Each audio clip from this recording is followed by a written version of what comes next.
Jess, and I just started my channel, Teaching Juju. I have been exploring the teaching community on YouTube, and I really enjoy just watching all the other teachers just document their lives and their classrooms, and I thought maybe I could interact and maybe I have something to offer. So here's my channel. I'm going to do the original teaching tag and upload that with this teacher debut. Oh, shaky table. Okay, so this was the original tag with Jennuine Teaching and Apples and Tiaras. So here it goes. Question number 1. How long have you been teaching? What grades have you taught? Tell us a little bit about your background. So, I have been teaching for 8 years. I just finished my 8th year. I have taught all over the board. I did 2 years in 2nd grade. I did 3 in 1st grade. I taught 2 years of 3rd grade, and I just finished my 1st year of 5th grade.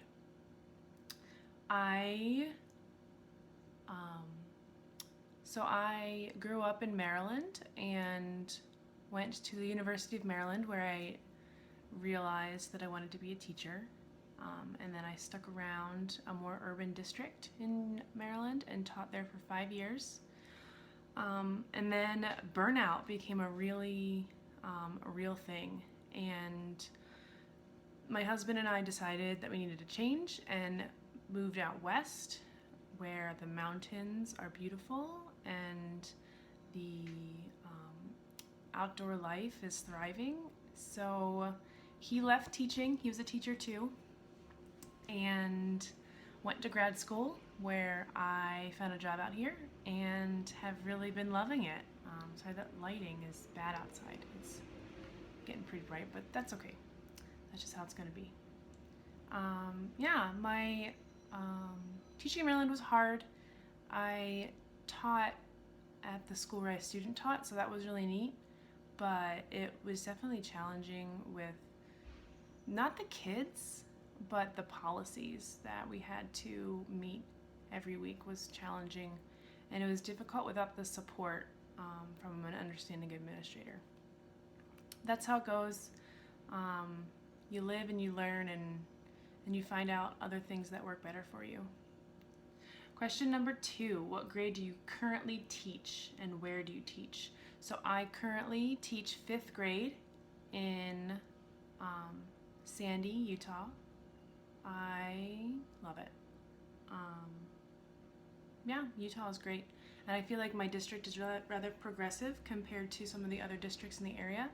So I'm really happy with where I am and how my district is helping me grow. What is your school mascot? We are the Mustangs. It's actually like 7 schools, elementary schools in Utah, that had the Mustangs at least as their mascots. I think that's pretty funny. How many students, question number 4, how many students are in your class this year? So this past year I had 21, and it was heaven. This upcoming year I got a sneak peek at my class list. So currently I have 24 students on my roll, which is perfect because everything comes in packs of 12. So I get 2 packs of 12 and I'm good. I'm excited about 24. That could increase, it could decrease depending on whether students move. In Utah, it's interesting, you can permit anywhere in the state.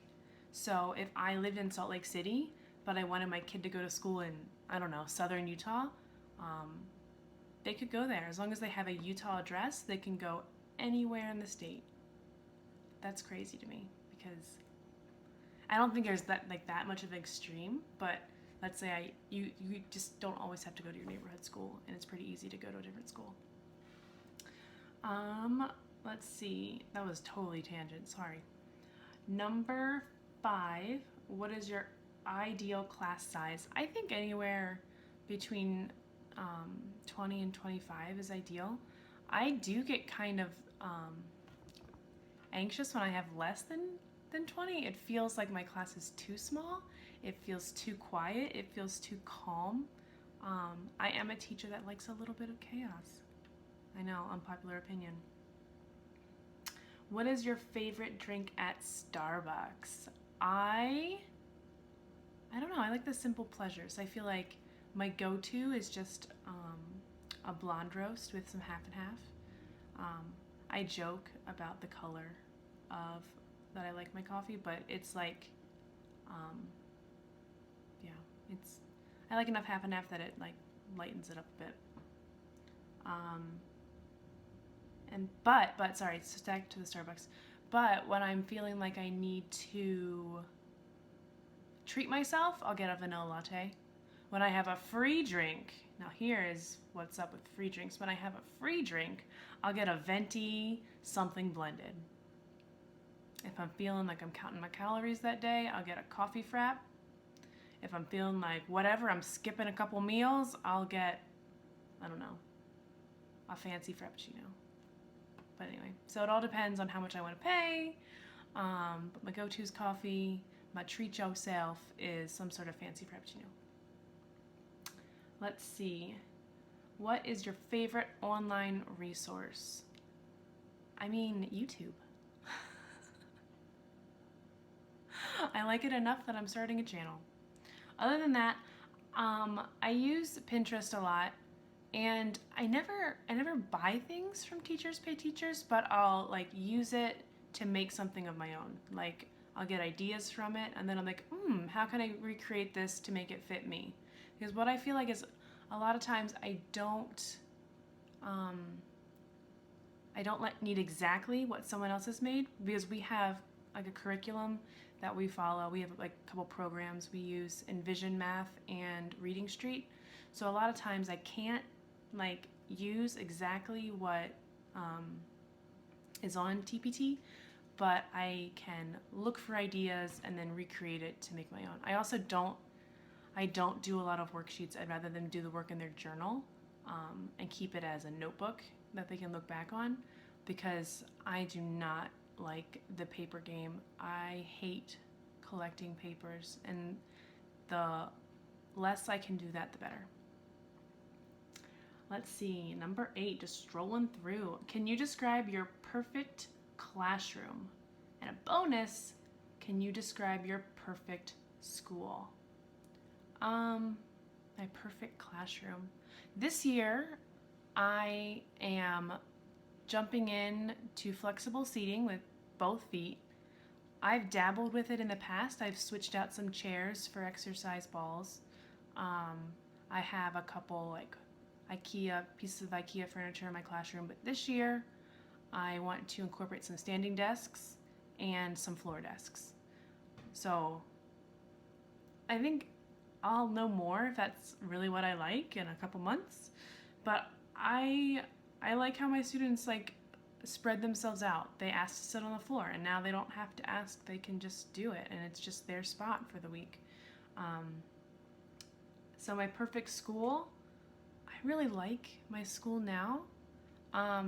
If I were to make it better, there would be a lot more collaboration. The one thing that bugs me the most about my school now is that it's very traditional in the sense that teachers kind of keep to themselves and don't talk about what's going on in their classroom. And I want to help change that. I want to change the culture a little bit in my school so that people are like collaborating and sharing ideas and doing working lunches where we're planning together, and I don't know. So I think just having a school that has friendship amongst teachers is really my ideal. In Maryland, we had a lot of that, and I really miss it, which is so funny because you think, oh, Maryland is so urban, well, to me anyway, and it would be so cold, but it's exactly the opposite. Like, teachers in Maryland really like stuck together, whereas here I feel like everyone's just happy and fine, and no one really needs each other. So I want to help to change that at my school. So it's funny that like my perfect school needs to be one that I like want to help change. Number 9, what is your favorite or least favorite part of teaching? That's hard. So my favorite part of teaching is, the kids, right? Like, they're why we do this. So like them coming in and having like something to share with me, that they're so excited, like they found this cool rock on this hike that they went to. Like, I'm all about that. And so just getting to know them, getting to know their families, getting to know their life, watching them grow. I feel like that's such a gift that not every profession has. And my least favorite part of teaching, I think, I don't know, sometimes it feels like there's like a competition amongst teachers. Maybe not everywhere. And if it's not where you are, I feel like that's a huge blessing. But I feel like, at least where I am, there is this weird, it's not like out in the open. It's very much kind of like behind closed doors. Whereas like if someone's doing something and someone doesn't like it, there's a little bit of judginess. So yeah, that's just that part of teaching where my classroom needs to be better than yours.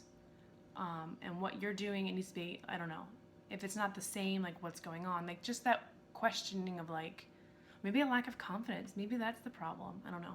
That's what I don't like about the profession, is the sticky stuff that comes up amongst professionals. And number 10, I made it. What is some advice that you would give to a beginning teacher who is thinking about going into teaching, or someone who is already teaching? That's tricky. So the shaky. Sorry, this table is not a very sturdy table. I encourage you to find an administrator that you really click with, because that has been the difference for me between my first 5 years of teaching and the last 3 years that I've taught in Utah. My administrator was a joy. She encouraged me here, whereas before, it was hard. Very tense, toxic environment that made it really difficult to find joy in teaching. But if you find a leader who you enjoy following, and who also makes you a leader, then run after that. And if you haven't found it, don't feel bad about leaving your current place and trying to find it. Like, trading schools is scary, but I feel like working for someone who can steal the joy from your work is scarier. So that's what I encourage you to do. Find someone you really enjoy working with or for. Okay, that's it. I don't know if I said my name. I'm Jess. I live in Salt Lake City, Utah. I started this channel, and let's just see where it goes. Have a great summer day. It is Friday, so hopefully you have a beautiful weekend. Take care.